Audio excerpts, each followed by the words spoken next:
This episode of the podcast is dedicated to Alec Lum, a member of the Pompey family who sadly passed away on Saturday. Our thoughts go out to his family and loved ones.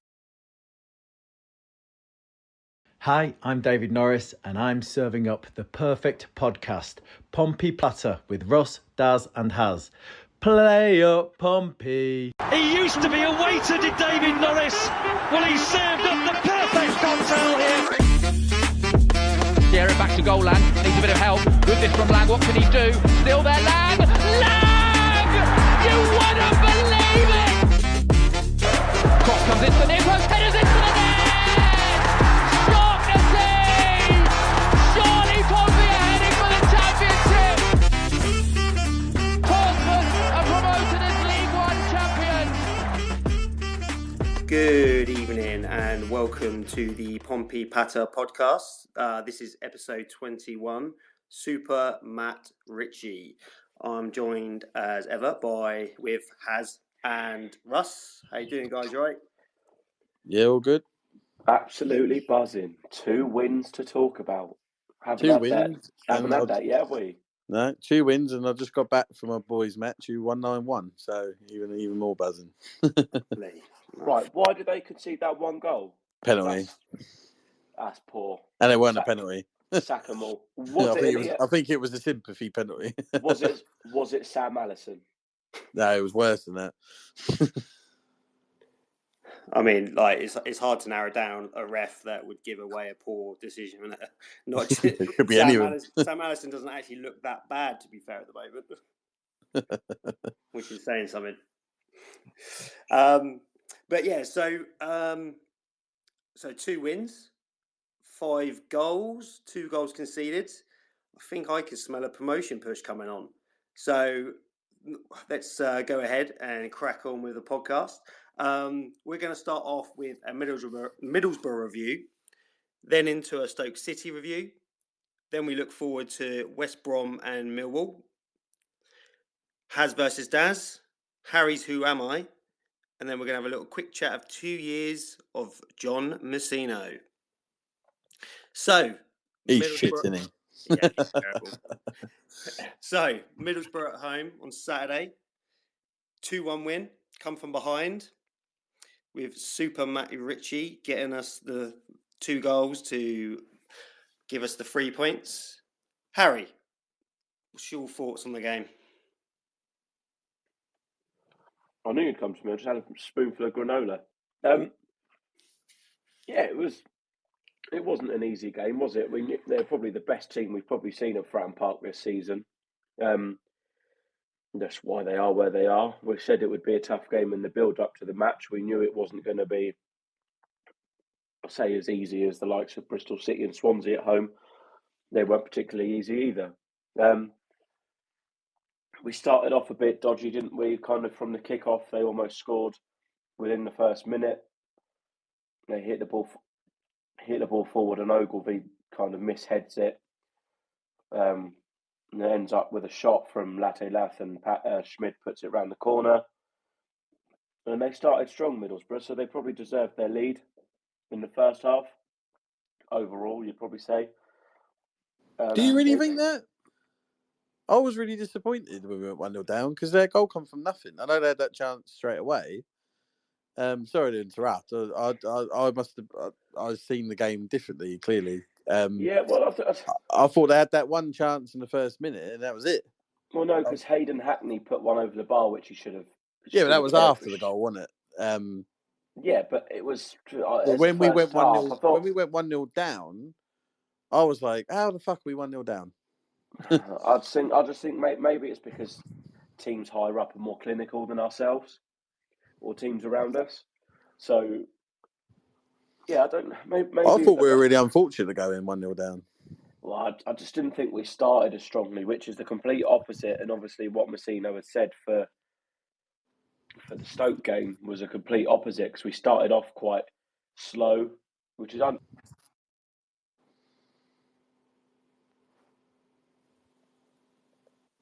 Hello? As we normally are. Oh. We lost you for a second there, Harry. We lost you, Harry. Oh, am I back? Yeah, You're back. Mate, I'm having a nightmare of this bloody technology, honestly. Yeah, I think again we had some chances though in the first half. It wasn't just kind of. I think both teams had chances. We were made to work a lot harder than what we have done. I think it wasn't as easy.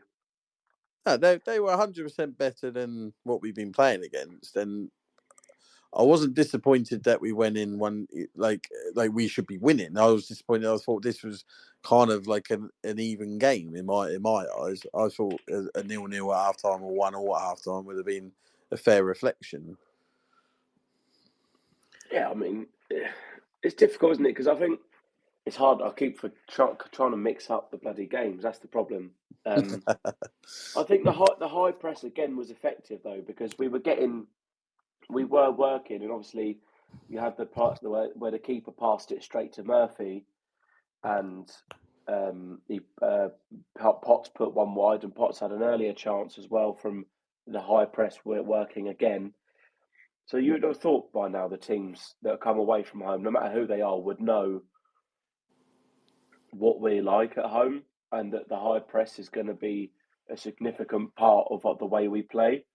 But they don't seem to get it because, in the second half, it was the pressing from Swanson that enabled us to get back and score that second goal. And teams don't seem to understand that, which is really bizarre, because if they did their research properly, they'd go, let's just pump it long, because then they're going to struggle more. But Ritchie could have had, 5 goals because of his pressing. Well, yeah. I thought he was outstanding on Saturday. He was like that class above, I thought, of everyone else, even their players.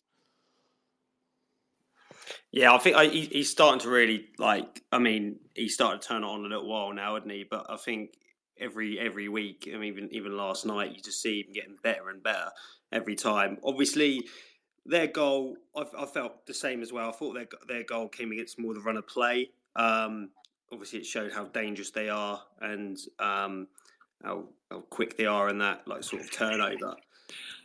Russ, obviously, Marlon Pack come under a little bit of fire for sort of his part in their goal. Do you think that's the only place where the goal came from? Or do you think we could have done better before and after that? If Pack was, if that was like Paul or McIntyre or Shotnessy, I would be pointing my finger at him and having a go. It's hard with Pack because he's not a centre back. Do you know what I mean? But he's an experienced player. He's an experienced player, of course he is. But and do I want him at centre back? No.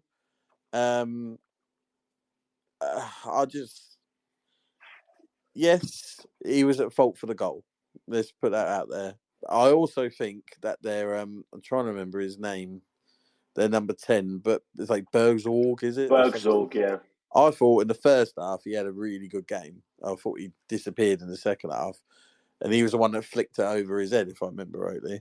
Yeah, and he was gone. Absolutely. Yeah, and he did that. He dedicated, didn't he? And he went in too early and got done, and left it kind of a 2-on-2 or such with Atkinson as well. And there was a couple moments before that where it didn't actually matter in the end, before that goal happened, where it was like, Packy, you've forgotten you're playing centre-back because you're more centre-mid. He was quite high up a lot. It was almost like, I don't know if he forgot, I have no idea, but once the goal went in, I don't know if someone had a word with him, but I thought he was fine after the goal. Yeah, but I think also, I do think Schmid had a bit of a part. I think he came out too quickly, but he didn't. He kind of ended up in no man's land. Yeah, he kind of didn't come out enough to close him. Latte left down, but he didn't stay. He kind of came out halfway and then was like, "Wow, shit, I'm stranded." Yeah, he got in two minds, didn't he? Yeah. So and then that kind of made it easy for Latte left to then just go round him and score. So Pack's initial error, and this is the kind of the problem we've had, not just with Pack, for a lot of goals we've conceded, have been that there's an initial error caused further back within maybe 10, 15 seconds before conceding. But there are chances for us to rectify it, and we don't. We seem to follow one mistake with another and then another, and then we concede. So I think yes, Pack should have done better, but he isn't to blame. Atkinson, all right, I know he's not the quickest, but could he have done any better once he saw Schmid come out? Could he have got to the goal line rather than run towards the ball again? Because maybe, but you know Schmid's going to be there. In the heat Get of the on moment, the goal line. it's quick decisions, isn't it? I mean, yeah, well, exactly. And the same with Pack. It was Pack's quick decision to go charging in and get lobbed. But it's just that's what I mean. I'm saying. It's multiple errors lead to the goal. It's not just down to. But I also Pack. think with this one, I do think it's a bit of brilliance from Bergzorg. I do think I felt he drew him in. He anticipated it well, and he knew. The skill to be able to flick it up and over and touch it down and then lay it off was really good. Yeah, sometimes you just got to go. Yeah, all right, we could have done better here, could have done better there, but it was just for me, it was just a really good goal. Yeah, so, I think what I liked of their goal, not that you can like a goal against you, but who was their captain of it? Is Hackney? Is that the Hackney? Yeah. His little pop pass out the side of his right foot. It sort of just had enough backspin and stuff like that where it's set up perfectly for. I'm not going to butcher the lad's name, not that number 10, who could then just pop it over, because it's one of those balls where Pack probably thinks he's got it, and then all of a sudden he probably, as he's about to go, he's realised he's not going to get it. So, and he probably wasn't in the right position just to take the player out either. It's it was a first half where I can remember at half time thinking to myself, like, I'm not worried we're 1-0 down, if I'm being completely honest. I did think there was something in the game for us still. Whether or not we went on to win it or not, I still felt we could get back into the game, because even though we didn't necessarily have like a gilt-edged chance where I thought that should be 1-0 to us or 1-1 or stuff like that, I still felt we were creative enough. And then hoping maybe in the second half, if we could just turn that a bit with some tweaks or stuff like that, I thought we might be able to get back into it. Yeah, I was going to say, when I say Middlesbrough probably deserved to be in front, I kind of was just going, I probably worded it wrong. I was thinking they probably had the best chances to score. Yeah. Obviously, they scored one, but with that Hackney chance, he should have buried that. Put that up and over into the sky. Yeah. They had the best chances to score, like the big clear-cut chances, is what I'm trying to say. Yeah, I think that Hackney miss in the first half is probably the game-defining moment, if I'm being honest. Because I think if they go 2-0 up second half, I think that's it. I think we might be able to scrape a draw, but I think a team like Middlesbrough, 2-0 up, they can just sit in and play out from the back. And there's two ways of playing out from the back. There's like being patient, or there's just trying to force it, which they're the times we've got the ball back off teams, where if they can be patient, which they can do because they don't have to force anything. I felt that if it had been 2-0 at half time, I think definitely would have been game over. But luckily it wasn't, and Hackney did sky it. Came out second half, and 2 goals from Super Matt Ritchie. What's your thoughts on obviously the 2 goals? Well, I mean, up until that moment, I thought Freddie Potts was pretty anonymous in the game. I thought he had a bit of a quiet game, but I think that's probably down to the fact that he was playing with Hayden for the first time. So yes, they're training together, but he's used to Dazelle. It's a different style of player, different attributes to get used to playing next to, because he's only a kid still. So it takes him a bit longer. But he got kind of in the second half, he kind of started to get used to it. And then obviously in Stoke, he was a lot better again, back to the good old Potts that we're falling in love with another lone player again, which we really shouldn't do, but we're doing it anyway. But yeah, he kind of dropped in between, while we were on the attack, Potts dropped in between the 2 centre-halves and kind of made a 3, which is what Hayden's done a lot over the last couple of games, but Potts did it this time. And Ritchie just kind of peeled behind the left back and completely blindsided the centre half. And it's if we say about Bergsorg's quality for their goal, the ball from Potts, unbelievable, wasn't it? The power on it, the dip, it was just 100% correct, and there was no fault about it. And then you could see the centre halves were just turning around thinking, what? And it was there. because I don't think that they had no idea that Matt Ritchie made that run, and it's a great run to do from out to in, because the fullback doesn't want to go in there and the centre halves don't know. And again, it's a brilliant first touch, and to kind of half go around the keeper, he kind of, again, their keeper kind of half dedicates to coming out and kind of is also in no man's land, and it's a great finish into the far corner from Ritchie. And after that, it felt like the momentum had kind of switched. Once that went in, they still had a couple of breaks and a couple of odd chances, but the majority of chances were then with us. Yeah, definitely. And I think that run from Ritchie, I did see someone sort of talking about that they thought was really bad defending. And don't get me wrong, I think their defence could have done better. But if you actually look at the arch and the sort of bend he puts into his run, I mean, it's a run you're taught as a kid, is in the attacking positions to bend your run so you can obviously stay on side while also having enough pace to then outrun the back line. And I felt Ritchie's first touch probably wasn't a great one. It probably took him a bit away, but then also in the same instance, it may have helped him. But there's no denying, well, I know it took a little bit of deflection, but there's no denying sort of the work rate that got us our second goal and consequently the winner. Russ, was it a goal that pretty much came from Swanson's pressing? Yeah, 100%. Williams had a very good game, I thought. And obviously we talk about Stoke in a minute and his performance there. But then when Swanson come on, I felt like we just stepped up another gear. He done really well to press them. You know, so got a little bit of luck, but you know that's football. But what an outstanding finish again by Ritchie! Just completely. I don't think they were expecting it, to be honest, especially the goalie. And just found the perfect spot and went in. I think it's because he's so left-footed a lot of the time. Almost every time he cuts in onto his left. Yeah, it's almost like let him be on his right, isn't it? Yeah, because his right is so much weaker than his left. Whereas with Murphy, he can go either way. So as the fullback, you don't. All right, his right foot is stronger, but he can easily go to the byline and pull it across with his left. But with Ritchie, his right foot's not as strong as his left. So you don't go on. He probably went, all right, I'll show you down the outside, and went to let him go. And I think, did it take a flick off Edmondson? I'm not sure what defender it was, but yeah, and it was only the slightest of touches, really. I don't think it would have made a difference. I think it did, because I think that might have stopped it rather than going post and out. I think that might have meant post and in.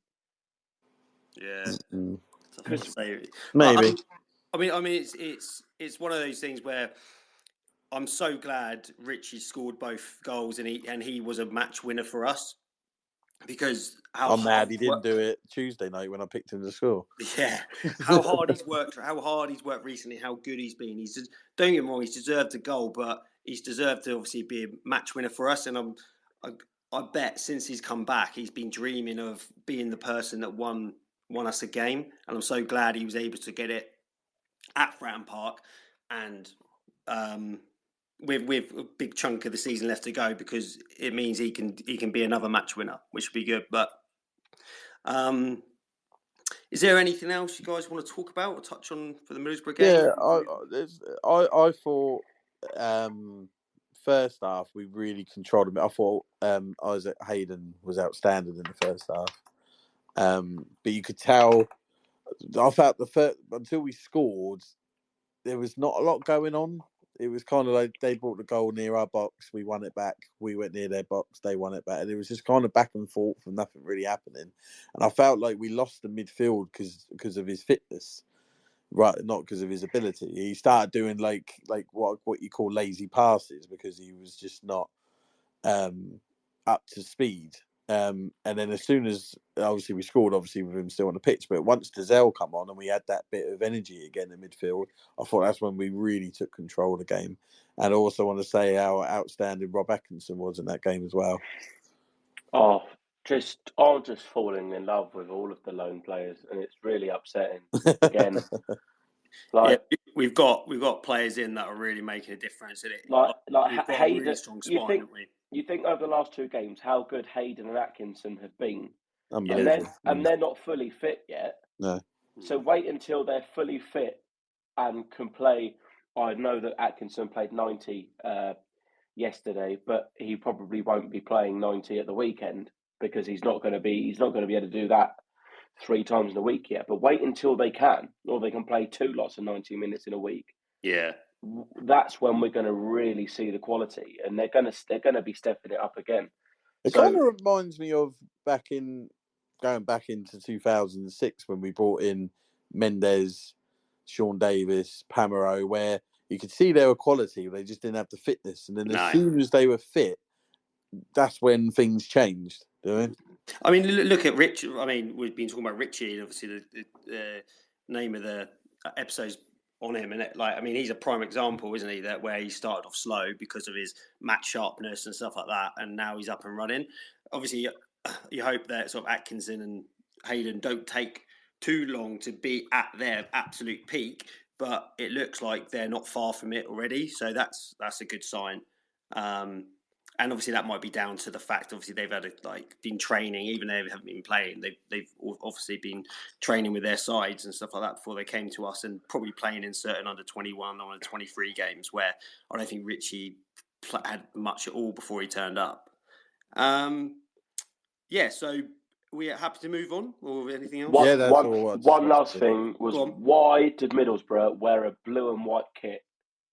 Oh no, yeah, you fucking idiots. Yeah, well, just wear your home kit.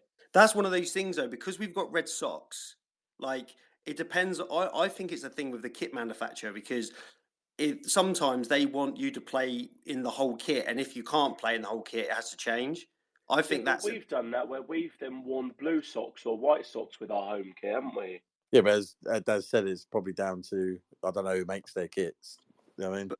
But that's the thing. I think it can happen like that. And obviously they could play in white socks, but sometimes I think it's the kit manufacturer that sort of says you've got to, because for them they want to sell the whole kit, don't they? They want to sell as a whole, and they don't want to mix and match in. So I might be completely wrong, and it might just be a vanity thing where they just want to be in their away kit. Don't know, but I have a feeling that's probably got something to do with it, because there's so many little stipulations, even with players, what we're wearing boots and stuff like that, isn't it? So it wouldn't surprise me if that is the case. But cool. So shall we move on to Stoke? Yep. Let's go. Stoke City on a wet and cold Wednesday night down at Fratton. Stoke City couldn't deal with it. It's another 3 points on the board. We knew before going into the game, if we'd won, we would have gone up to 18th. And the boys came through, and we started off like a steam train. Russ, talk us through the first, 5-6 minutes? You might want to go to Harry, because I missed the first half. Oh, yeah, sorry, of course you did. I would have come to you first the last game. I forgot about that. Has, yes. Talk us through that first 6, 7, 8 minutes. I mean, you couldn't have asked for a better start, really, could you? 2 goals in 10 minutes. And again, nice and early, starting off with the high press, and it's winning us the ball back. It's I know Russ disagrees with this. I saw on his TikTok earlier. He doesn't think it's a penalty. I think it's soft, but it's also obvious at the same time. I'll be mad if it was given against us, but considering the Watford penalty, considering what happened against Blackburn, I don't give a shit. No, but irrespective of that, you cannot, as a defender, put 2 hands on and push, how hard or soft. You cannot do that in the box and think you're going to get away with it. I think you need to tell the ref against Blackburn for that. Cause... Oh no, I know, but if the ref is going to see 2 hands in the back of an attacker, he's probably going to give it. And yeah, it is soft. Lang makes a big deal of it. And fair play to him for doing that, because that's great acting, because he didn't overplay it. He just a little arms up, little arch to the back. It wasn't like he threw himself into the North Stand. He actually sold it really well, I felt. But it's a penalty for me. Oh, yeah, definitely. Yeah. And Mr. Reliable from the penalty spot, Colby Bishop steps up. It's a great penalty because he normally goes that way and the keeper's guessed the right way. But it's hit with enough power and height that it's out of the keeper's reach. So you're thinking 1-0 within 5 minutes. We'll have that. And a few minutes later, it's 2-0 when old ball gets passed back to Schmid. He hoofs it up. And Ben Wilmot tries to, I don't know why he doesn't head it, to be honest. He kind of lets the ball go over him rather than get with the ball coming towards him. He lets it go over his head and he loses it, which is a pretty big mistake, really, from a centre half, especially with someone with his experience. Again, similar to the Coventry game where Lang kind of followed in, he constantly is there waiting for an error. Lang, and he did it again. The keeper's kind of again half come out, half in, hasn't committed properly, so he's in no man's land. And it's he jumped so high. It was when I saw a photo he posted how high he's actually jumped for that. It's a great little flick up over the keeper, and you're 2-0 in 10 minutes. And I don't think you could ask for much more, really, to start off with. It was a really good first half. It was a Pompey were way on top. Stoke had a 5 or 10 minute surge, which you kind of probably expect, which obviously they then ended up scoring from. But overall, it was a Pompey on top half, and you get the 2-1 at half time, and you're pretty happy. Yeah, I agree. I think we were worth going in for the lead. I don't know how you boys felt, but when I saw Bishop step up for the penalty, he doesn't really tend to score a great deal in the Milton end. Correct me if I'm wrong, but I think when he's missed penalties, it's been in the Milton end mainly, isn't it? Most of them. I think he did miss one at the Fratton end, if I remember right. Yeah, they were Port Vale, wasn't it? It's Milton end from 40 minutes onwards in the first half. He misses. Yeah, he's all right. If it's before that, it's fine. He's all right. Yeah. Ross, have you had a chance to? Obviously, I'm guessing you probably have to have a look at obviously the Stoke City corner. I've seen all the key bits of the first half, because sort of seeing people saying they came into it in the second half, which I can't judge that. But the key highlights were still all us. Other than their goal, the highlights they were showing was I think Murphy had a shot and things like that. But their goal was poor from two aspects of player on the edge of the box. No one closed him down. No one saw he was there. And you could tell by Ogilvy's reaction what he was doing with the player. He just completely lost him. But thankfully he makes up for it later. And just a simple goal, to be honest. But it was a good example. I could show my son that's why it's how to get goal side of your man. Yeah. Yeah. And I can remember obviously when the halftime whistle went, I was saying to a mate next to me that I preferred them if they were going to get a goal back and make it 2-1. I'm glad they did it at the time they did it, because if they scored literally just before half time, that can swing momentum properly, and we can come out with our heads down. They can be coming out with their heads up and their chest out. But when they scored, it still gave us a decent amount of time to build up some momentum to go into the halftime chat with. So even though it was quite frustrating conceding that goal when it's been really down to our mistake, again, you can. It's amazing how many goals it's been our fault this season. Oh, yeah, definitely. And we've definitely shot ourselves in the foot a few times, haven't we? Yeah. And you like to think that it's just, again, does a League One team score that corner against us last season? Not unless you're playing a decently, like a Birmingham or Wrexham or something like that. No. Not Bolton. Oh yeah, definitely not Bolton. Best team in League One. Yeah, but you saying about that, at least it wasn't dead on half time. I think that's what helped us with our third goal, Yeah, was it just? I felt it just killed them. yeah, It definitely. absolutely floored them, Well, scoring early in the second. Yeah, and that was the thing. I said like at half time, I was like, it's like I thought we definitely had one more, had at least one more goal in us. I was just wary of like how many Stoke had in them, because even though I felt we were the better side in the first half, and then second half we absolutely dominated it, I still felt that the Stoke did look dangerous still coming forward. Whether or not they would have scored, or they had enough chances to look like they were going to score, it kind of did. They kind of felt that they might get something else out of it. They never really got a proper foothold in the game, really. No. I know Valberger threw himself about a bit, and he got Pack booked quite early on, and you kind of thought, is he going to just attach himself to Pack for the game and try and get him sent off? And he didn't, which was a surprising tactic, really. You'd think you'd put someone who is playing out of position. You've got a big physical man in Berger that can kind of put himself about and probably get on top and dominate Pack. I'm surprised that they didn't do it, because Niall Ennis had absolutely nothing at all from Pack or Atkinson the whole game.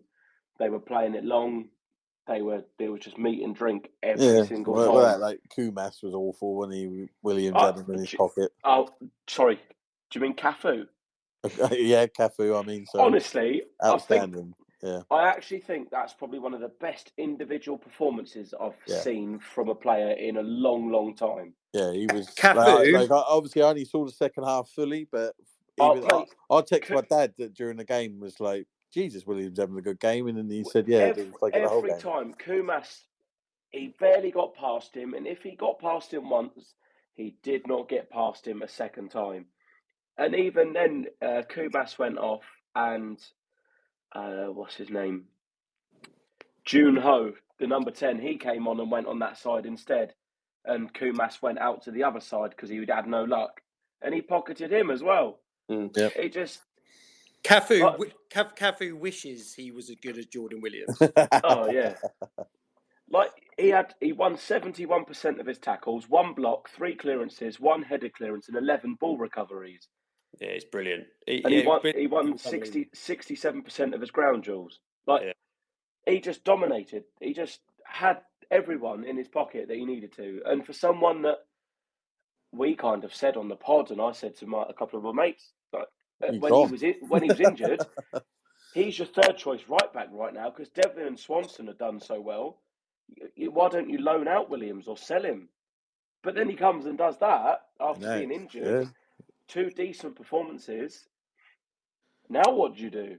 That was the thing when Barnsley fans said that when we bought him, they said he's quality as long as you're playing right back.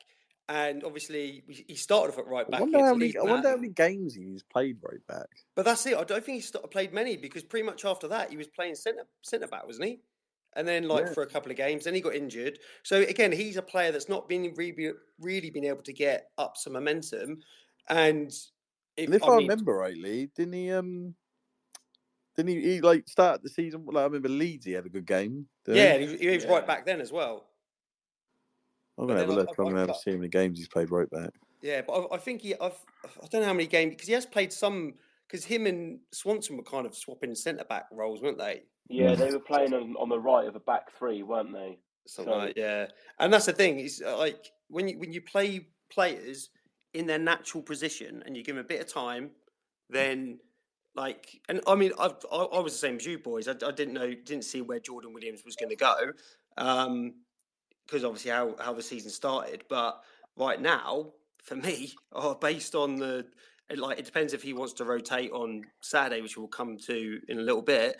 I think Jordan Williams at the moment for me starts. Well, while he's on that line of form, I don't think you can drop him, to be honest. I know he came off and he looked a bit stiff, so I don't know whether that's... Sorry?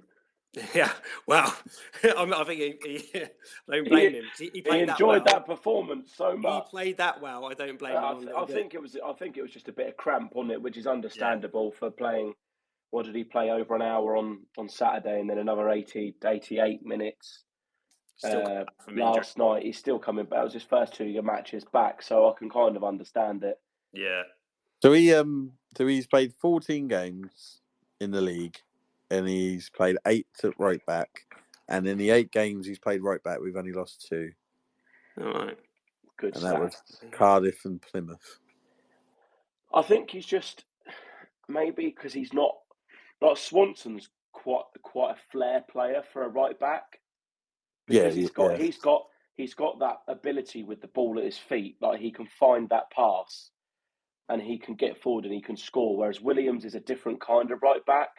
He's more defensive and he hasn't got that ability of that kind of passing ability. He's quick, isn't he? He's quicker than I realised. Yeah. Well, that's the thing. I think also with Swanson, where he's been at the club for a number of years, a lot of people have wanted him to be playing, and like he was unlucky when he first came in because obviously Danny Cowley decided that who had to keep playing right back, was it Clark Robertson?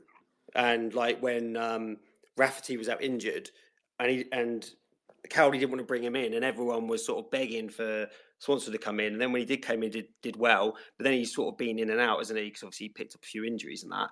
So maybe obviously, Jordan Williams definitely down the picking order for the fans because they wanted Swanson to do well.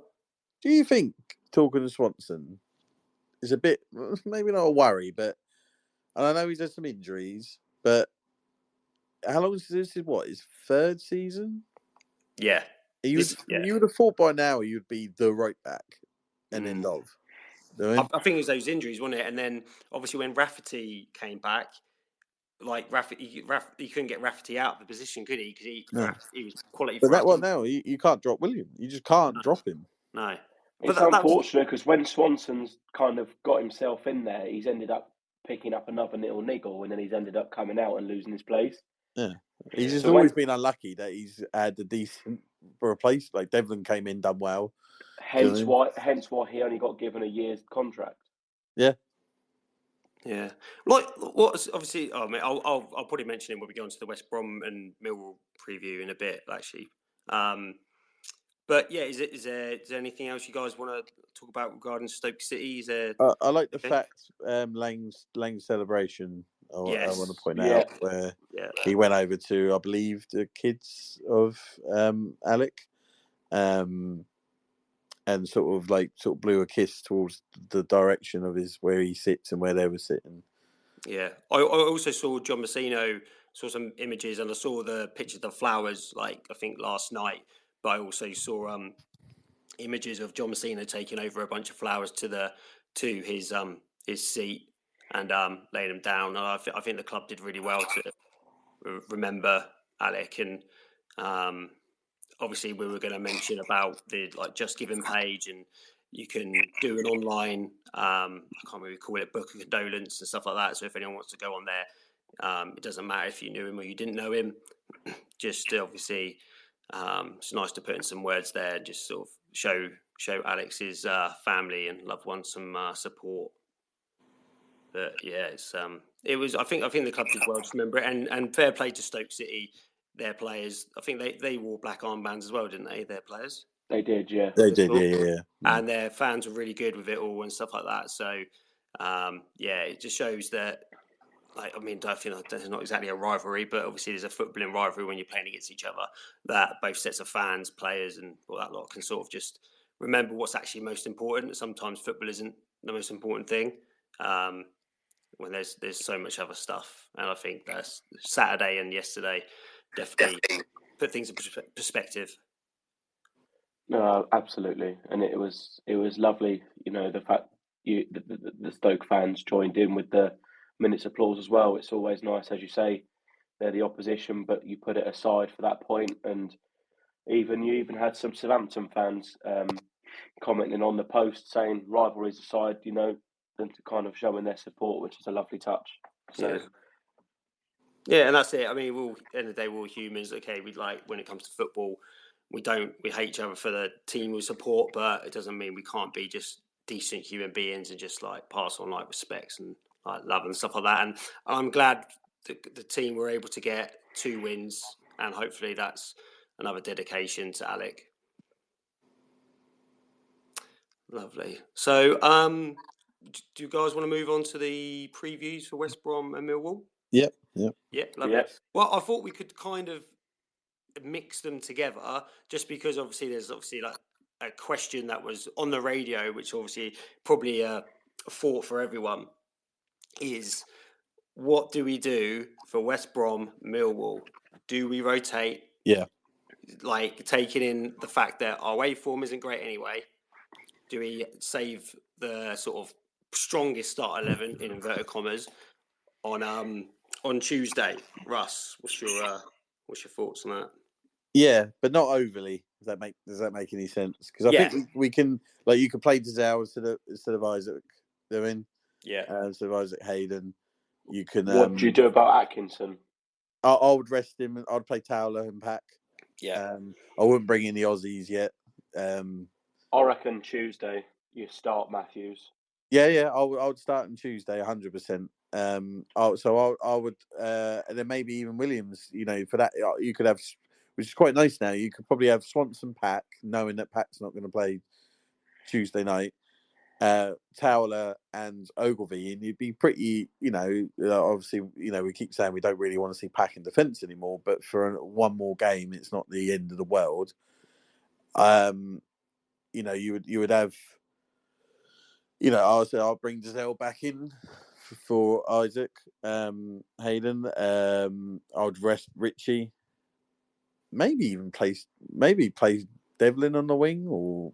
Well, the thing I was thinking of earlier when I said I'll save it for now was, could Devlin slot in at right back and Swanson play higher on that right where Ritchie's position is? I think Swanson might be a more natural winger in that sort of sense, where obviously, I mean, Devlin's not a natural right back, but I think him playing at right back suits him better than it would be in that attacking right wing position.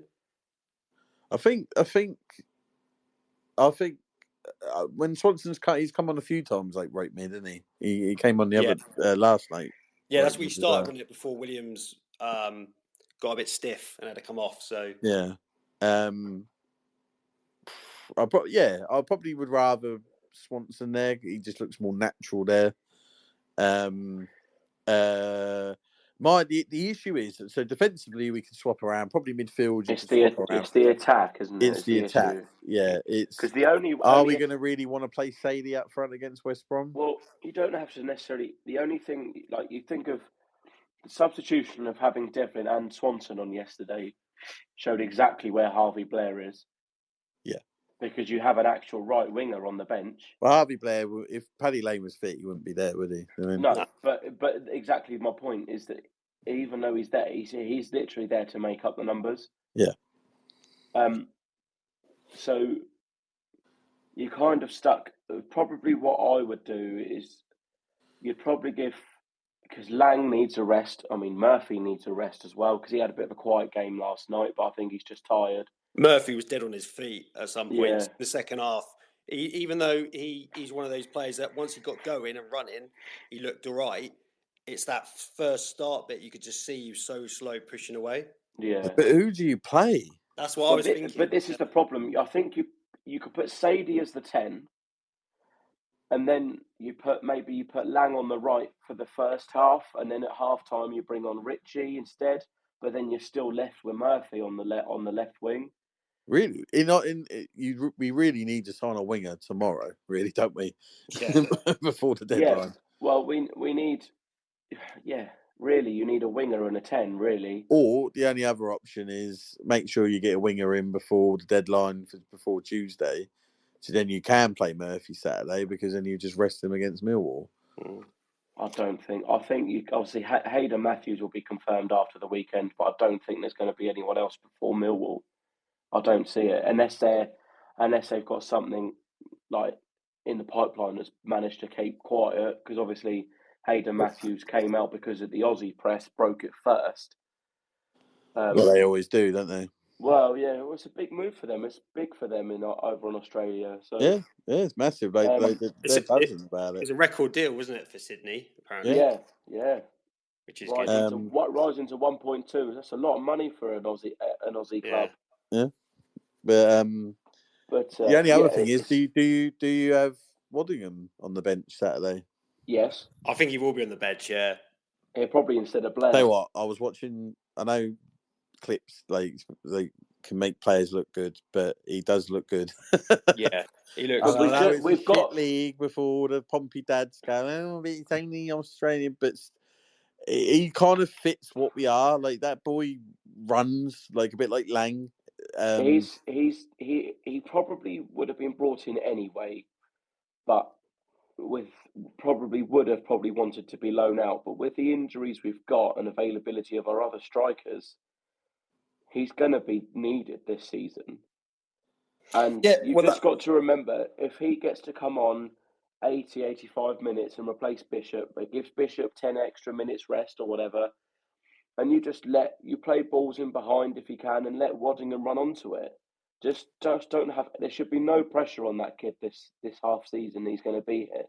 No, definitely not. And that Mousinho said in his interview with Andrew Moon, I can't remember if it was the interview from today or yesterday, but he did say that with Waddingham, even though he's not going to be coming in and playing like starting first team, because you're not going to get ahead of Bishop right now. They do want to use him enough this season, so that's a plus that they still feel that he can probably come on and give us something, but he's just not going to be a starter, which I think every single Pompey fan knew that anyway. He's good in the air. Yeah. He can press players. He can score with either foot. It's kind of like what we want from Yengi. Do you know what I mean? Do you think that might be Yengi going in the summer? It has to be, surely. Especially that we're linked with signing a pre-contract with that Celtic striker. Yeah. I got given a question today that I was going to bring up. Sorry, it's a bit random. Do you think with the likes of Kamara, Blair, this Celtic player, these Waddingham and things like that, do you think there's a sign of maybe they're looking at an under-23 development squad? Yes, 100%. Yeah, I think that as well. It would be a bit bizarre to sign those players and not. I know they wanted, some of them have worked, some of them have come straight in, but the majority of them haven't quite cut it yet. Because I think it'd be a perfect platform for like your Kamara and Blair at the moment. And also it gives the pathway for the likes of Shaughnessy and Paul when he returns to be able to build up some fitness rather than come back and, we can only give you half an hour here and 40 minutes here and kind of building it up and actually affecting matches. They've got some standard of fitness ready, so they might be able to come in and play 40 minutes off the back. Yeah, it's clear for me that they're doing what I thought we should have been doing a few years ago, which is, look, we're never going to be able to compete academy-wise, even if we threw money at it, because we're so far behind. Yeah. You're better off doing the Brentford. Yeah. I mean, this is what it is. And that's the thing, like, obviously, the whole with the Shaughnessy thing, was it the Sheffield United game where he warmed up and then he couldn't, he didn't play in the end, obviously, because he felt his calf again. You don't get that kind of, not public embarrassment, but you don't get that sort of, like, people kicking off about it because it's so, like, in the public eye. If it's like an under-23s or a development game he pulls out of, no one really has to worry about it. Or not many people need to sort of know about what else has happened. So that puts less pressure on players and like the management and to get sort of players back in a way, I think. Also, I suppose because I think you can have certain players over a certain age, can't you? I think you can have, 3 of them, I think. So you also give somewhere for like Lowry and Stevenson even to get a bit of game time so they can go and find some moves. Well, would they have to be? No, because they're still just contracted to the club, wouldn't they? Because I just don't. Yeah, no. Because I don't know if you have to be registered though with the first team to play in the under-23s. I'm not sure on that.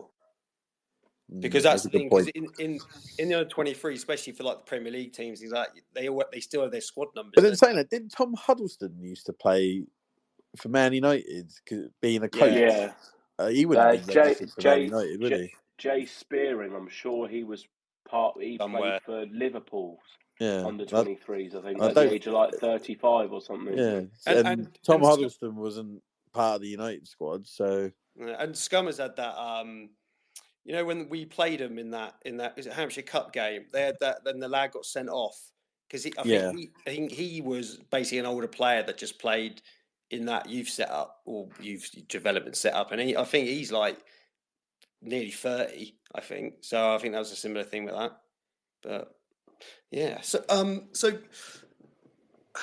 after that sort of debate over. Oh, sorry, I didn't realise Cleverley had been sacked. Oh, there was talk about it, but well, that's what he gets for bad mouthing our boy John Mousinho.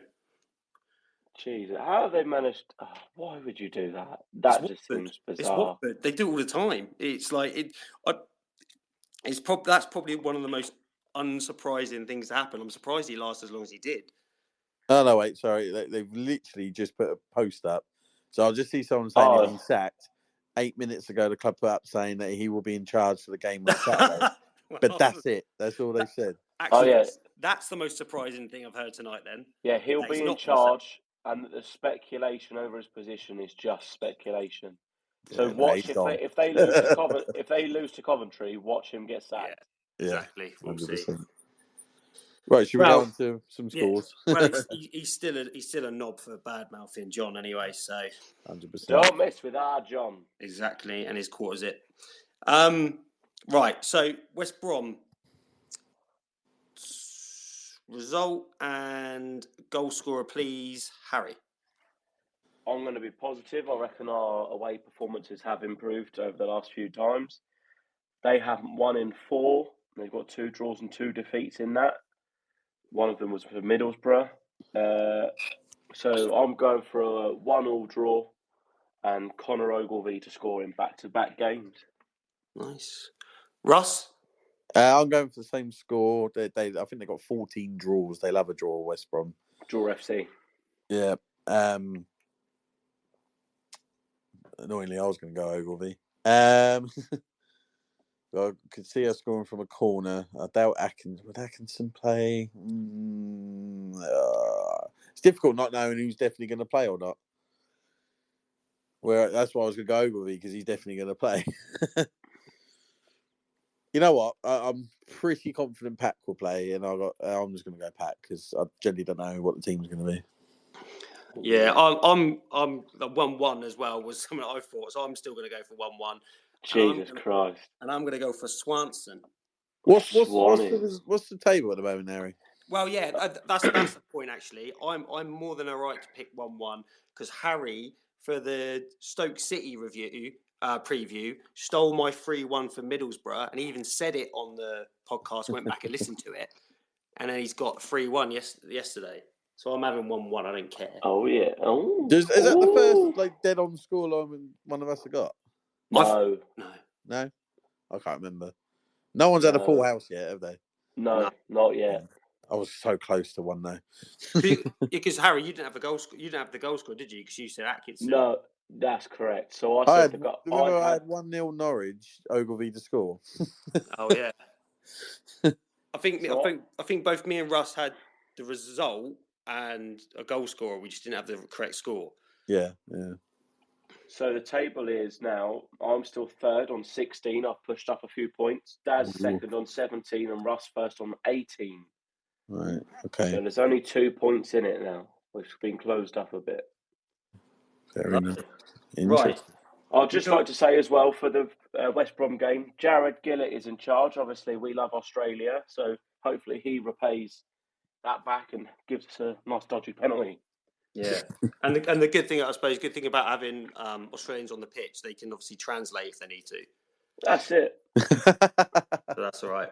When they talk about koala bears or kangaroos, Get out there. G'day, mate. Right, Millwall at home. Russ.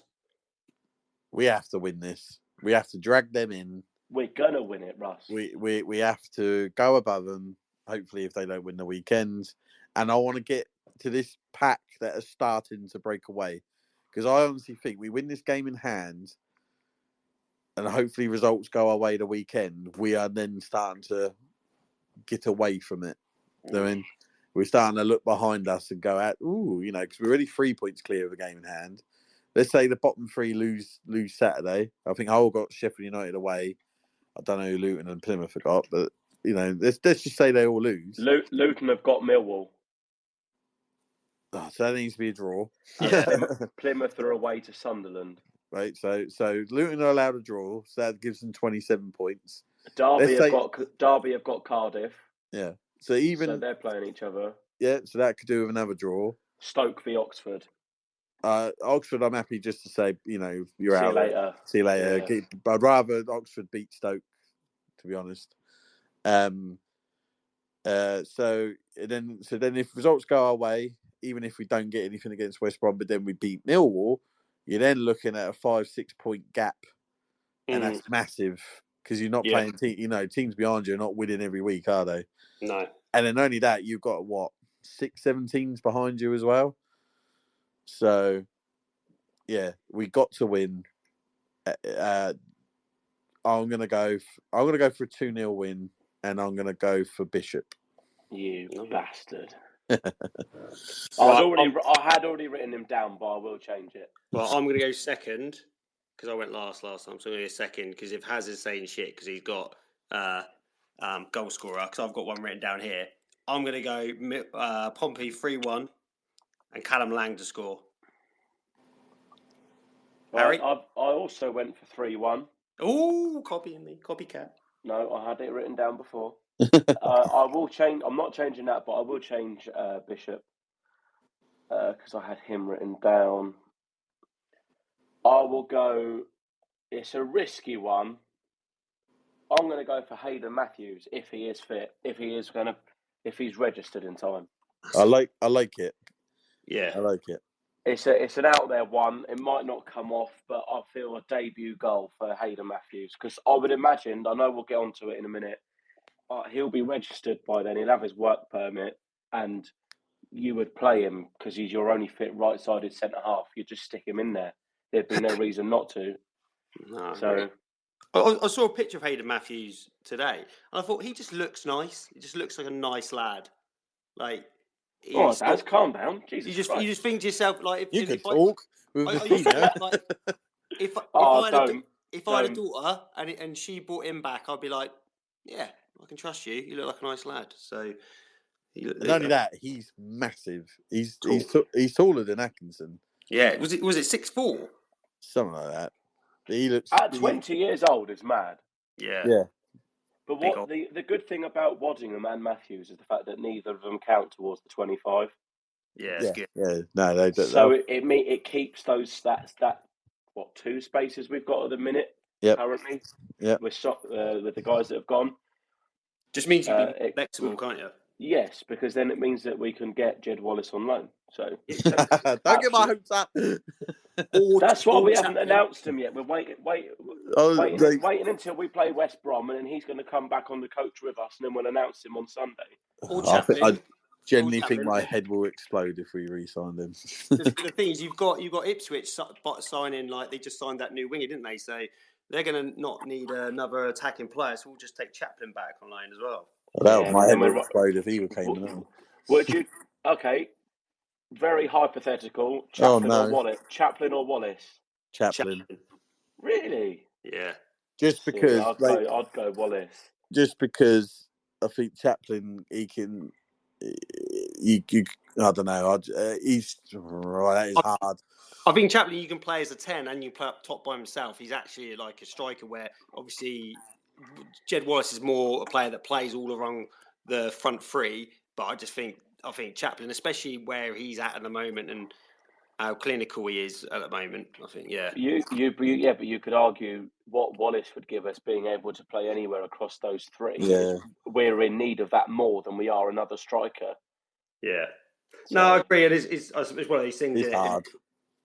Get them both. Get both, yeah. Fuck it. We've got 2 spots. They're the 2. Get Chaplin in, get Wallace in, and let's go for the playoffs. Because I'm looking at it. Send Omani back and then get Chaplin on loan.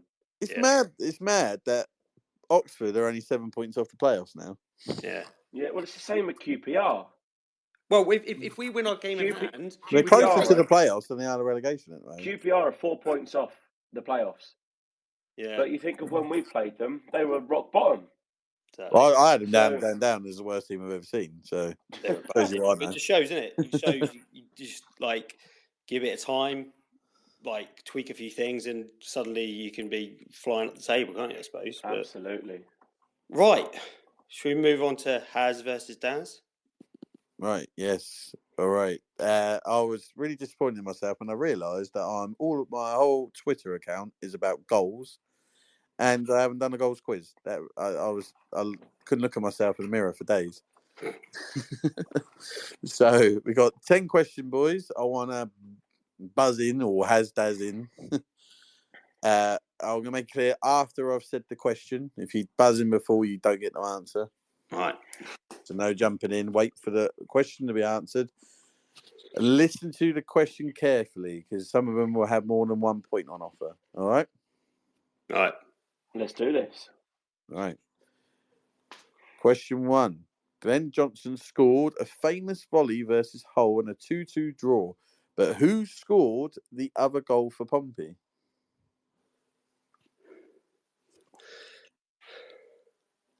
Daz? Yep. Oh, I think it is, but I've got to... Is it Yunus Kabul? Incorrect.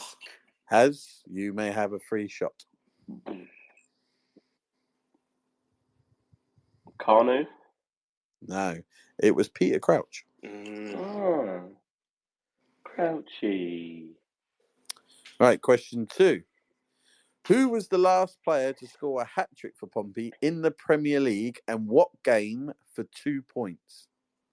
So is that 1 point for the game and 1 point for who is it? Yeah, so if you get at least one of them, you will get a point. Daz? Yep. Benjani?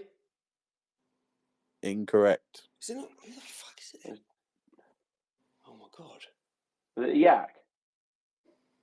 No. Incorrect. It was Aruna Dindan versus Wigan in 2009. Jesus Christ. Do you know what? That season, I always forget that season existed, even though we were in the FA Cup final. I just saw. But there were some lovely moments that season. Yeah, there was. Yeah, like that game, a lot. The Liverpool game before Christmas. Yeah, there was some moments for sure. For 2 points, John Marquis scored the winning goal versus Exeter in the semi-final of whatever you called a cup at the time. That was a good day, that. Who scored the other 2 goals in the 3-2 win? Daz. Yeah. Marcus Harness. Yeah. Cameron McGeehan. Correct. Bastard. So that gives you 2 points. So 2-0 at the moment. Dreamy double. All right. Question 4. Brett Pittman scored 2 goals on his debut. Who was it against? Daz. Daz. Rochdale. Correct. 3-0 now. Hang on, my phone's being slow. Question 5. Who scored Pompey's first goal in the 2010-11 Championship season? League goal, I must point out. Has. Yep. Nugent? Incorrect. Right, I think I've got a feeling it was David Norris. He wasn't even there then. Was it? Oh, fuck, he was the season after that. It's The first goal scorers, which is someone I've been waiting for Harry to do for his Who Am I, is Nadir Kifty. You remember him? Oh, yeah, of course. I was thinking of the fucking season we got relegated. Question 6. Who scored Pompey's second goal versus Scum in the FA Cup 4-1 win in 2010? Daz. Got him. Is it Dindan? It was Dindan. So at the moment, Harry, you've got to get all 4 right to at least equal. That's a breeze, mate. Here we go. Who scored Pompey's first goal of the 2012-13 League One season? It was against Bournemouth, if that helps. That does not help. I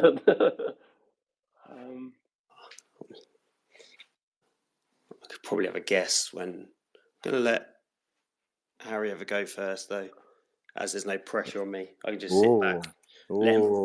I can sit back, let him try and play out from the back, and just. So it's the season with many players, obviously. And the first goal was against Bournemouth at home at Fratton Park.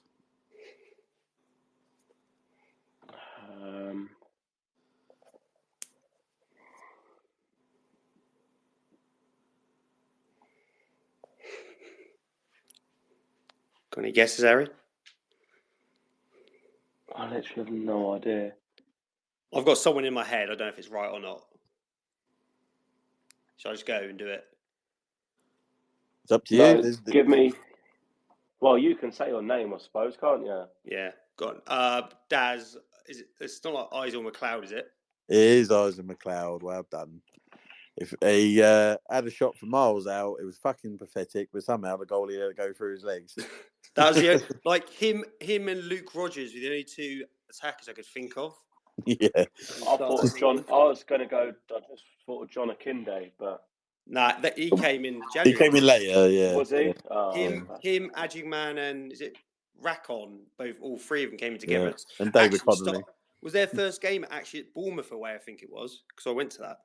Well, we got absolutely slaughtered. It was 2-0. We lost 2-0, didn't we? Oh, was it 2-0? Oh, no, I'm thinking of Swindon, aren't I? Sorry. Yeah, that was 2-0, but they did batter us. That was like when they started flying up the leagues, wasn't it? Yeah. Bournemouth. Do you want me to carry on even though Daz has won? Yeah, carry on. Yeah, go on. Who scored Pompey's last goal in League Two? There's obviously... Daz? Yep. Cal Naismith? It was. It's just too quick. Just too quick. Who scored our first goal of 2024?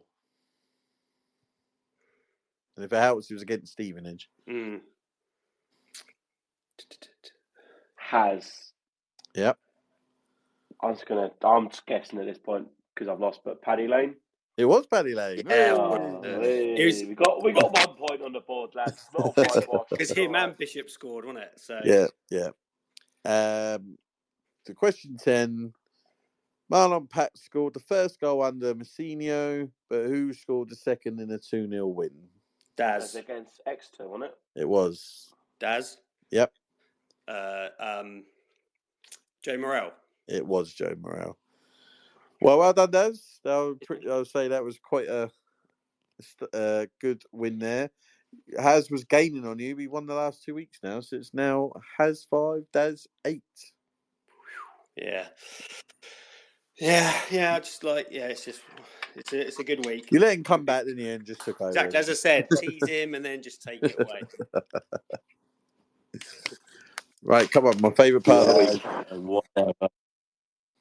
Favourite part of the week? Not your son playing football and winning 9-1. Fuck that. Not Pompey back-to-back wins. No. This is my favourite part. They don't even exist when this is going on, all right? Right, here we go. So I even only tune now.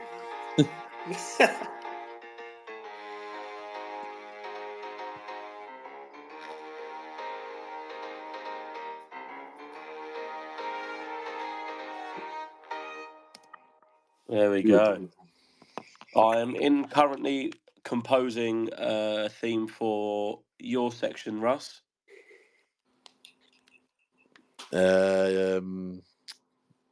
Is it got an electric guitar in it?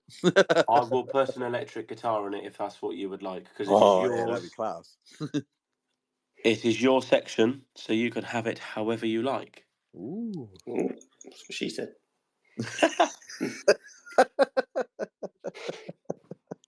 It does. Right. Oh, is he gone? He's got that excited about it. He's just done this to mug you off, Russ, that's why. Don't take it away from me. Clue He's gone, isn't he? number 1. Oh, here he is. Right, yep. I represented Canada at under 17s level. Wasn't it? Went Preki. Oh no, he's American, wasn't he? Well, he was American-Serbian, wasn't he? Yeah. Yeah. So I don't know if he represents Serbia or not. Under what? 17, is it? Under 17s.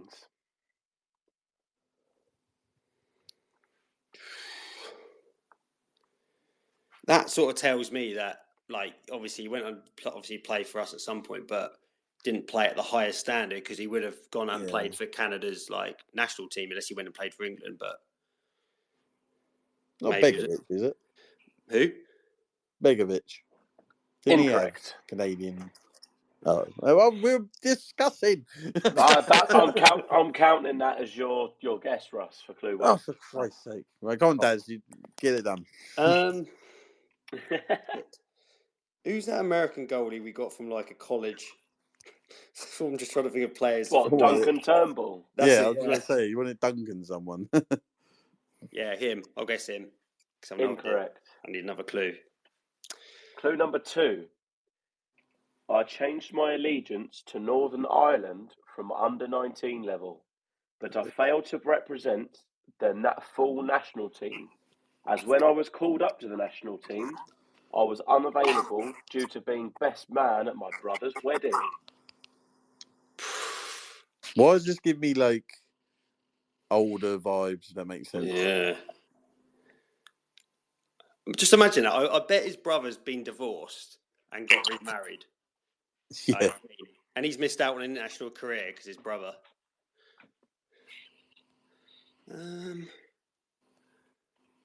Jesus. This is going to be a horrible one, isn't it? I'm trying to think of Northern Irish players now that we've had.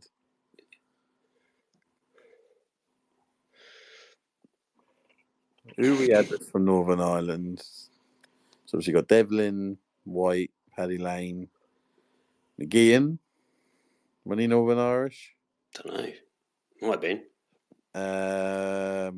Adam McGirt was Northern Irish, wasn't he? I'm struggling now. Yeah.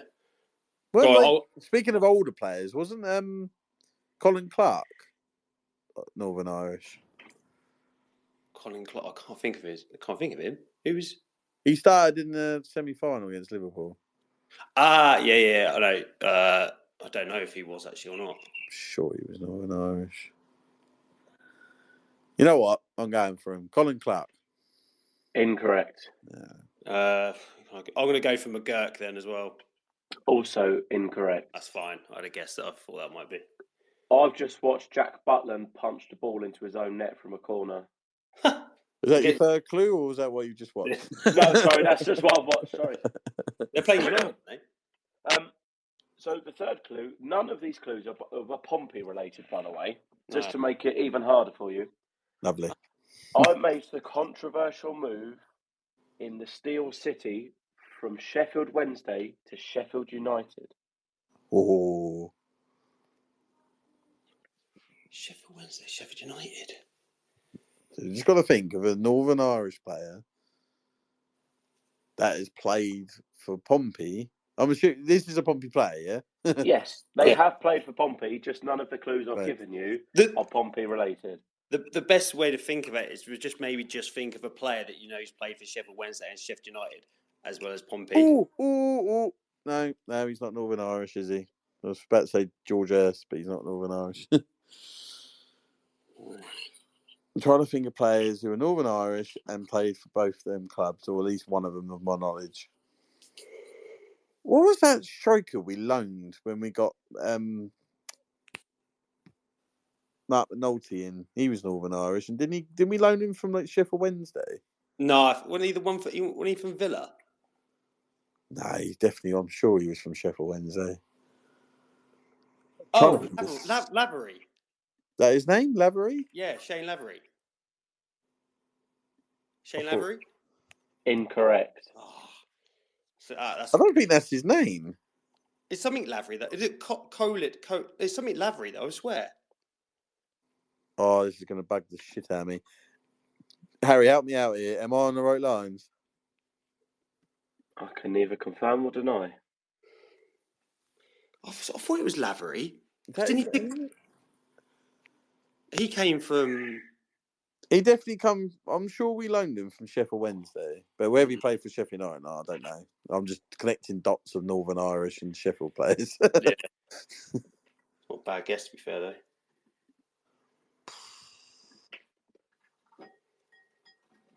So if it's not Lavery, if that was what his name was. It's got to be an older player. The only one I could think of was Colin Clark. I'm out. I don't know. It is Cowlan Lavery. That's what we said. Oh, No. Shane Lavery. Daz guessed Shane Lavery. Oh, but that's who we meant. But that doesn't matter who you meant. No, we got that. Daz, we got that. Do you know we messed up? Because when you said, "Oh, yeah, got Shane Lavery," we did say something like Karen Lavery or something like that, but we didn't actually. Then because I had used up my guess, we should have just got you to say Karen Lavery. But yeah, you're right. We still got it. You named him, but you didn't we actually say that's exactly the player out of my head. So. Should have just said Lavery. Should have just not said his first name, just said Lavery. Yeah, exactly. Well, yeah, we still got that. So yeah, we got that 100%. I don't care what Harry says. We got that. 2v1. That's fine. So obviously, I think we were going to do any other business, but I think it was obviously going to be just dedicated to, or unless you guys want to talk about any other business. I was going to just dedicate the last 10 minutes or so to the big man. What, Michael Osner?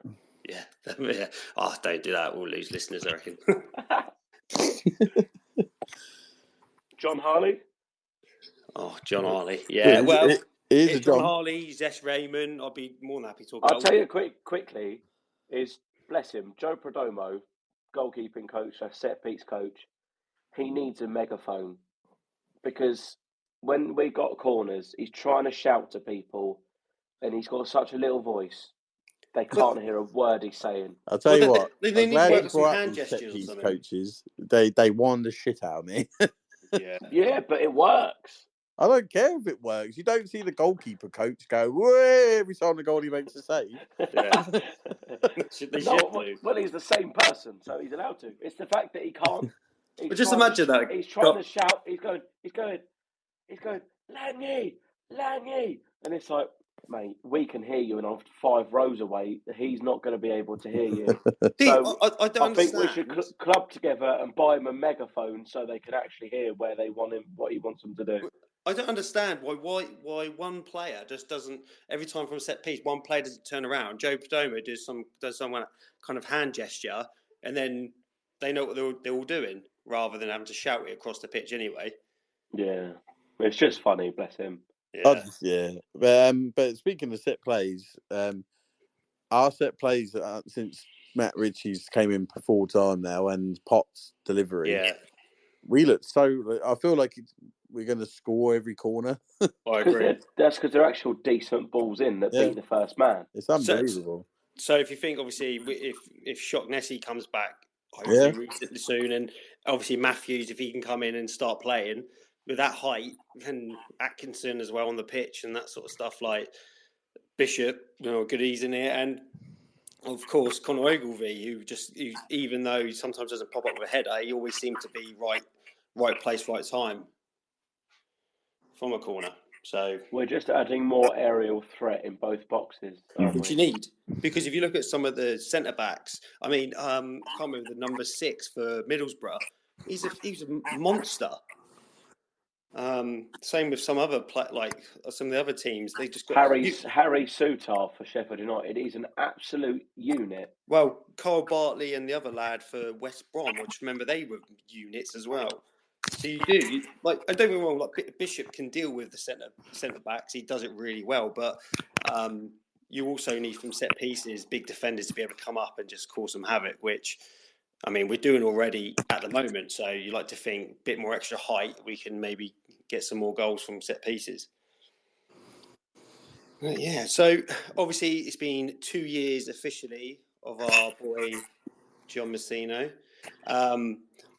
Maybe I think we could always just if we don't want to go on for too long, so we haven't got too much long left to go, but maybe we can have thoughts of how we felt when he was actually announced, or when. Well, I can tell. I don't know if I've said this on the pod before. A day before, and this was at a point where no one knew anything, right? I had a weird message come through on Twitter from, I can't say who, I've always promised secrecy. John Harvey. Yeah.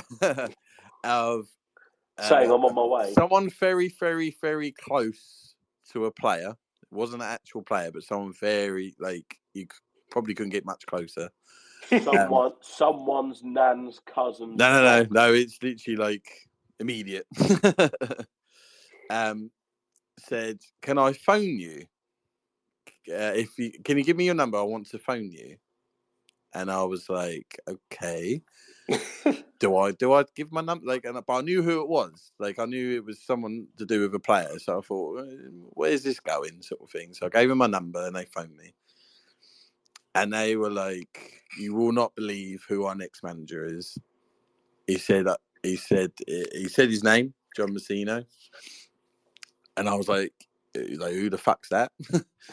Oxford centre back, and the guy was literally kicking off, and I was kicking off as well. I was so angry. I was like, and I even put a tweet out saying, "If what I've heard is true, tomorrow it's gonna be the biggest head loss you've ever seen on Twitter." And then I had Neil Allen message me and say, "Is it the same name that I've just been told?" And I said, "Well, if it's a player that plays for Oxford, then your answer is yes." And then Neil said, "That's all I needed to know." That wasn't the one he was thinking of. He thought it was going to be Cameron Brannigan, didn't he? Yeah. So yeah, I was like, I can't believe this. I was absolutely fuming. You know what? I am glad to never been so wrong in my whole life. I think everyone was, weren't they? Yeah. I think we were all like, one, who the fuck are you? Two, like, where's your experience? You're a part-time set-piece coach, part-time player at the minute. Under Carl Robinson, you haven't got the experience that you need for a promotion. And I think 95% of the fan base thought exactly that and thought, what the hell are we doing? Because it was when Andy Moon tweeted, didn't he? Put John Mousinho, Oxford centre back or Oxford set piece coach. John Mousinho is a high contender for the Portsmouth job. We were all like, what? I was annoyed. I'm not going to slide. No, and that's the thing. You got to be honest. We all thought, what the hell? We all thought, what the hell are we doing? Yeah. This is going to be a massive mistake.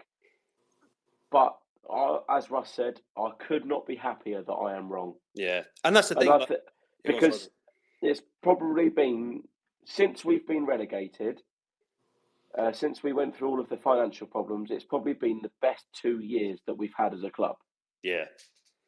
And that was the thing. I think, after, obviously, Danny Cowley and Nicky Cowley obviously got let go, it was very I felt we have to get this next appointment right, because we cannot stay in League One for much longer. And obviously, when I saw John Mousinho's name, well, it's a funny-ish story, but when I saw his name, I just thought, one, who, and then I actually realised who it was, and I just thought, I was annoyed. And after I actually saw the news while I was in the gym, so it was good. I could sort of exert some energy. And then after that, when I came out of the gym, I was like, do you know what? If he's going to be named, we still have to get behind him. So I'm going to give him a chance, and which I would do with every player and manager and that sort of stuff. So glad I did. And I think from the Exeter City game, I don't think we really looked back. Obviously, I know the end of that season wasn't particularly great in certain aspects, but you can understand that. Oh, you can't. It was just we were just do you remember? I think was it Gillingham away we played against near the end of the season, and he watched Clark Robinson just take the ball, and all he had to do was pass it, I think, to Ogilvie, and he ended up passing it off the pitch absolutely nowhere near Ogilvie, and you just sort of thought, what the? But you think some of the players we had Ryan Tunnicliffe, we had Owen Dale, and you think what a shower of shite they were. Yeah. Compared to what we went up with in League And then One. you had Scarlett in the position he was in, where he didn't want to be here. The fans didn't want him here.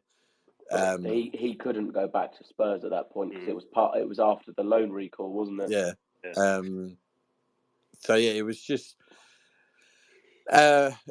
like one of, because it was, and I think what was hard with the Mousinho thing at the time was like I had a lot of love for Danny Cowley, although I knew it was the right time for him to go. Yeah, definitely. So then it was like to then see this happen was just like a big slap, and it felt like a slap in the face. What, you just got rid of Danny Cowley for this? You know what I mean? Yeah. I'd rather keep Danny Cowley. Do you know what I mean? But Ritchie's masterclass. Well, yeah, and it is. Yeah. Well, the thing was, because when we announced Mousinho, my other half, she was like, "Who's that?"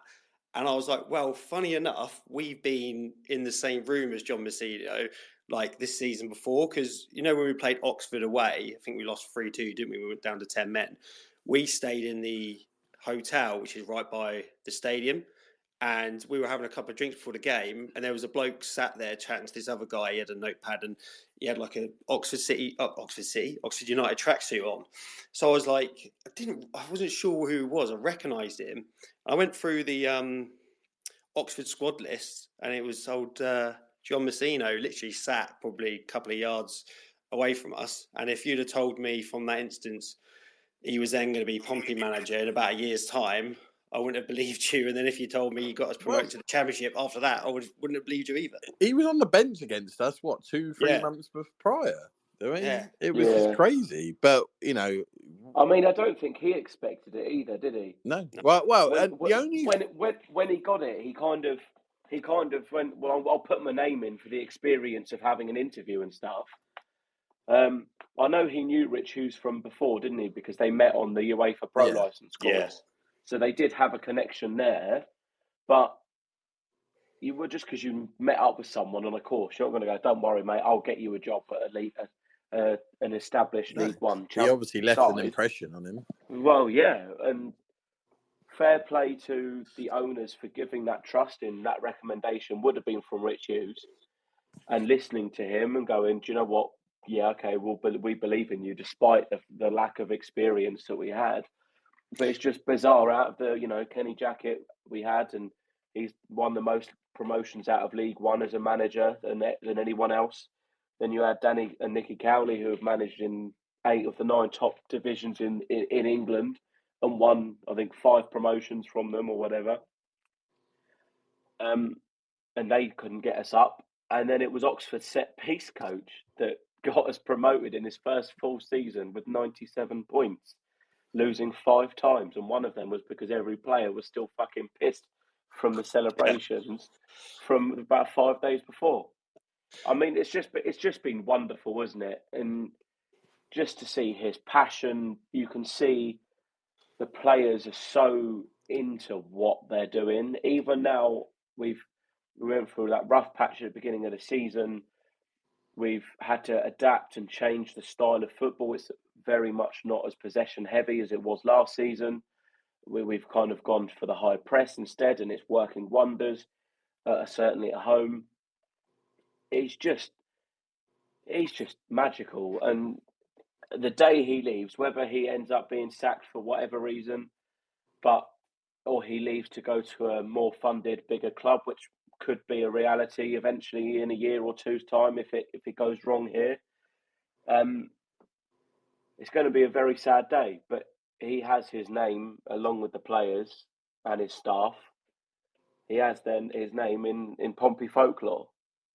Yeah, he's. I was talking about this with a scummer, funny enough, today, who came into my work, who I haven't seen for a while. Mate, with a scummer, and he last time I see him was when they signed Ramsdale, and he told me they were going to keep him up, and I went, "You can put the best goalie in the world, mate. Like, no one ain't fucking keeping you up." And anyway, and he was like, "Oh, he's accepted they're down." Blames Russell Martin, no plan B in that, and he said, "Oh, things have turned around for you now."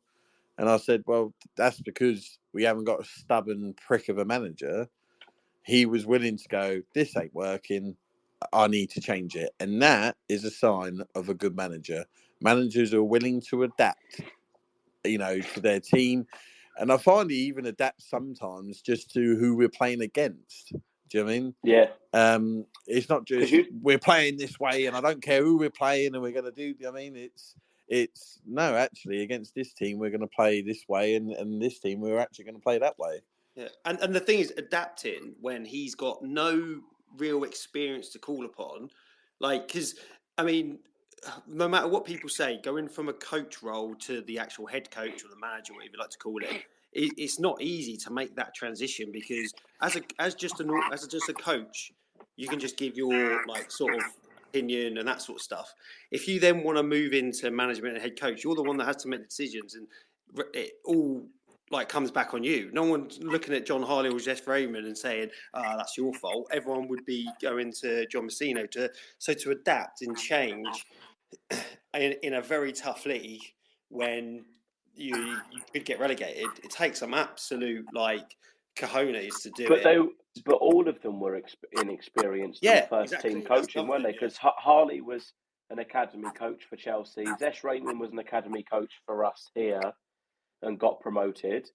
And the only one really was Joe Perdomo, who worked under the Cowleys here as the goalkeeper coach.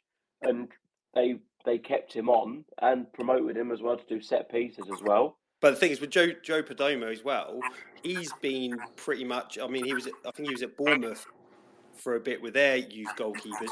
Apart from that, him and his brother were just knocking around the non-league scene. I think his brother was manager at Bashley, and who play in the Wessex Prem, or they were maybe the Southern League at the time. So again, he hasn't got pretty much any experience first team professional men's football at that level. They've got a good unit, though, haven't they? They work well together. They've got a good unit. They understand each other. They're always talking on the sidelines. It's not. You can tell when there's decisions to be made on maybe adapting the way we're playing or substitutions. It's not Mousinho making the decision. It's a kind of a collective, which I do like. But yeah, I love him. What a guy. Yeah, and that's the thing, is it's about having a good team around you. And you don't need everyone to agree with you all the time, because you need coaches and that lot that have different opinions as well, because otherwise you won't see everything. But it's important to all be on the same wavelength, and they look like they all are. Fair play to him. He's I don't know if either of you have ever met John at all. No, but not yet. I think I'll cry the day I do. I was my missus fancies him, so don't blame her. So do I. Do not blame her. She made that very clear last night, because obviously I watched the second half at home and she watched it with me. No wonder she watched it. Camera zooming in on him, and she it did, and she went, "Oh, he is so fit though," and I went, "Well, you've met," because she's met him in person as well, because we were lucky enough that we were in the Pompey shop, and him and John Harley come in just in regular clothes. It took me a minute to realise who it was. Maybe not a minute, but a second. It's I recognise you. And then, but the weird part about it was he come up to me and shook my hand and said hello, as if he knew me. And that's you're forgotten Pompey goals, ain't you? Huh? He's like, you're forgotten Pompey goals, ain't you? Yeah, but it was, and I was like, yeah, all right, mate. And then I thought in my head, I went, fuck me, it's Mousinho. But I couldn't. I would have cried. Do you know what I mean? And then we chatted, I would say 10 minutes in the shop. He chatted with my boy, he chatted with my missus, asking us to be going to the game. He even I was I think at the time Yengi was a bit injured before the first game, and he was like, yeah, he's back, he's fine. I was like, you're still looking to bring some players in? And he was quite open about it. Yeah, we still want another attacker, and things like that. And he was brilliant. And I've met him a couple of times when I took my son to get shirts signed, and he's always willing to stop and chat to people and stuff like that. Real down to earth, lovely man. I think we're very lucky to have him. Yeah, I honestly think I'm going to say because I don't want him to ever leave. I think if he ever left, I would have to burn all my quarter zips, because I wouldn't be able to wear them again. Literally, I love wearing a quarter zip now, and that's down to him. It will be a shame, whatever circumstance he leaves under. Yeah, it will be a real shame, because he's built such a connection with. We had a good connection with Danny Cowley and Nicky Cowley. They kind of, after the turmoil of that silly dinosaur in Kenny Jackett, just destroyed the fan base and any relationship we had with the club. Danny and Nicky did really well to kind of repair that. but they couldn't get that. They couldn't get the results on the pitch as well as having that relationship. Whereas Mousinho has managed to do both. I think it was the issue of the Cowleys didn't have a plan B. Jacket didn't have a plan B. And I think the thing is with Mousinho, when you hear him after games, like he's very clear in what he says. There's no buzz. He doesn't use buzzwords all the time. Cowley was the same every interview, wasn't it? And it was so boring. And so was Jacket. Yeah, and you'll get in. You see so many times in his interviews. You see actually you are getting the real emotion, but you're getting it in such a way which you can understand, and he's not bullshitting you. That's what it feels like. It's just complete honesty. If we play shit, he just tells you. It's not like last night where bloody Mark Rossett says that we were playing the dark arts and we were diving and everything. They were being really mean to us. It's like, just shut up. Say you weren't good. Pompey with a better team. Shut up and get on with it. Fans don't want to listen to that. Do you know what I like? What I've liked us that we have become. I feel like we're kind of anti-modern football club. Like, as in, like, we're not like, oh, we have to play out from the back like Guardiola.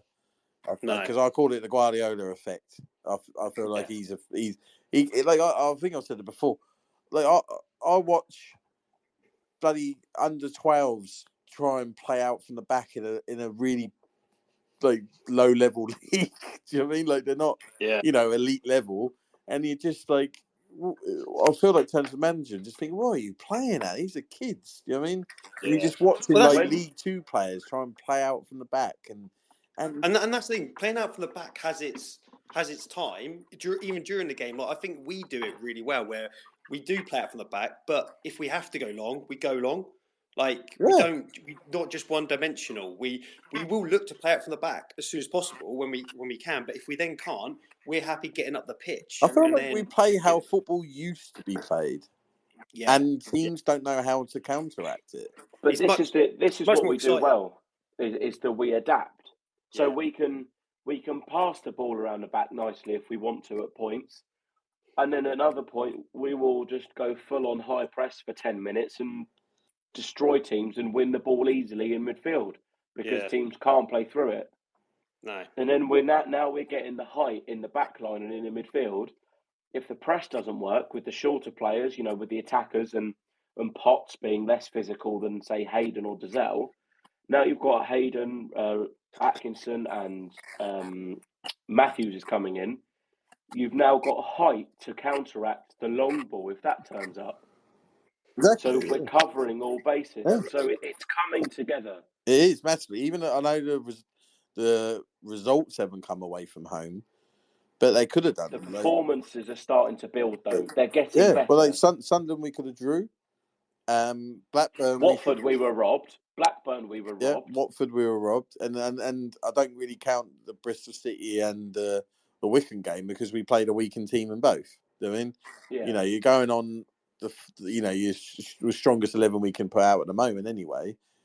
They were games where you've gone away going, oh, we could have got something from that. I mean, where we weren't earlier on, you just accepted we were shit away from home and hoped it wasn't going to get. We've just got to start getting a couple of points. Yeah. And if we got a point at the Hawthorns on Saturday, that would be a massive step in the right direction to correct that home form. Oh. And a lot of that is down to the coaching of Mousinho and co being able to adapt and being able to get the players out of the hole of, oh, we're going to turn up and we're going to get battered 3 or 4-0 again and again and again. And they've managed to go, come on, and again, this man management is top class. So, John, please never leave because me and Daz are just going to sit there crying all year. Oh, I'll cry as well. We'll cry together. We'll all cry. I'll cry as well. He's the best manager we have had since Harry Redknapp. Yeah, no, I agree. Yeah. I agree, and hopefully he can lead us on to getting decent points return in the next couple of games. So, boys, are we all good to say good night? Yeah. We're all good. Yeah, I was just going to say, in relation to Alec, we will post on the podcast on Twitter and on wherever you listen to it. We will put the link to the GoFundMe page, which was set up in memory of him. and also the link to learn CPR, which you can do a 15-minute video that the British Heart Foundation have put together. You use a cushion, I think, and you do some training. So I'll put the links of both of those things in the description of the podcast as well. Yeah, perfect. Brilliant. Well, safe journey to anyone that's traveling up to West Brom. Hopefully we can come back with a positive way performance and result. And then we'll see everyone on Tuesday at home to Millwall. Cheers, guys. Thanks for everyone who listened live on here, and obviously anyone who's listened on podcasts channels. And we'll see you later. Later, Pompey.